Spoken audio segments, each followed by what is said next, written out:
everybody, and welcome back to the channel. It is morning time and it's time to clean up some snow, so that's what we're gonna do. The wind is already picking up, as you can see. The leaves moving and the flag blowing. It's gonna be a nasty day. Right now it's about 20 degrees, but the temperature is dropping quickly.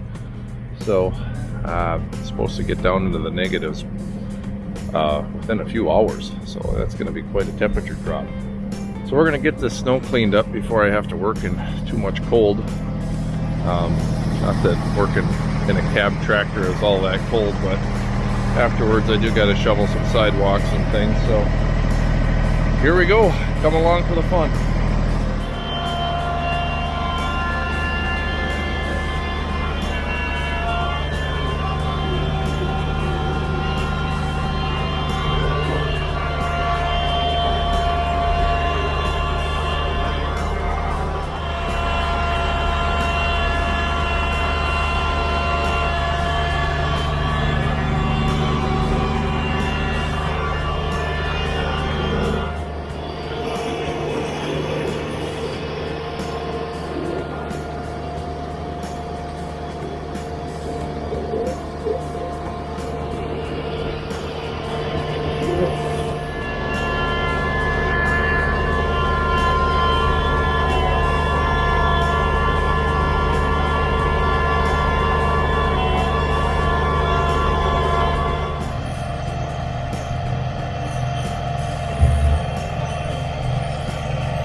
Hey there, guys.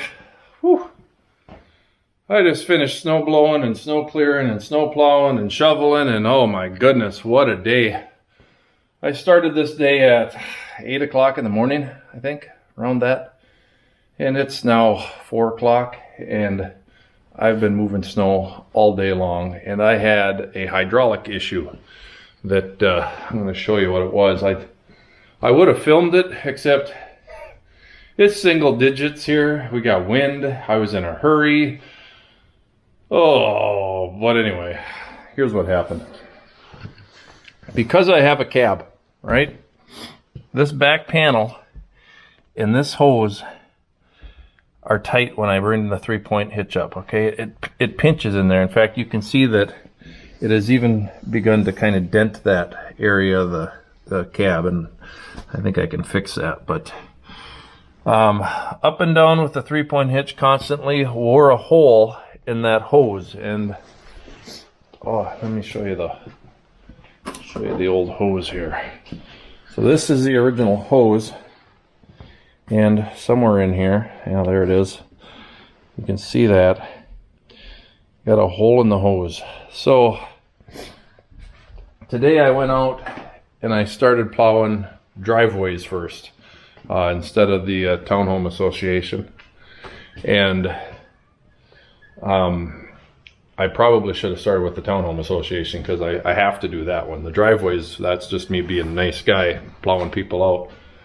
Well, being a nice guy cost me today. Up and down with the 3-point, and it finally wore out. Of course, it had to happen at the worst possible conditions, the worst possible timing. I looked at my clock after I limped the tractor home. It wasn't too bad of a hydraulic leak. You know, I wasn't too far away from home, so I was able to get back here, get in the garage. I got in here. I took the blade off because it was just easier for me to get the stuff. Well, in fact, I had to take the blade off because if you can see way back here, that's where I had to disconnect the hose back here. So, and I couldn't get a wrench back there with the 3-point in the down position. I had to raise the 3-point arms up, and I couldn't do that with weight on it. It kept on leaking. So I had to take the back blade off of it, and then I had enough hydraulic oil in the system to raise up the arms and just kind of keep them in place without it leaking down. And then I was able to get the hose off, and it was 11 a.m. when that happened. The Kubota dealership closed at noon, which is a half hour across town. So I was moving fast, and I got over to Arnold's of St. Cloud, Minnesota, and a nice guy named Frank helped me out. So Frank, if you watch this ever, thank you very much. You saved the day. He made up hydraulic hose for me. He made it, crimped a couple ends.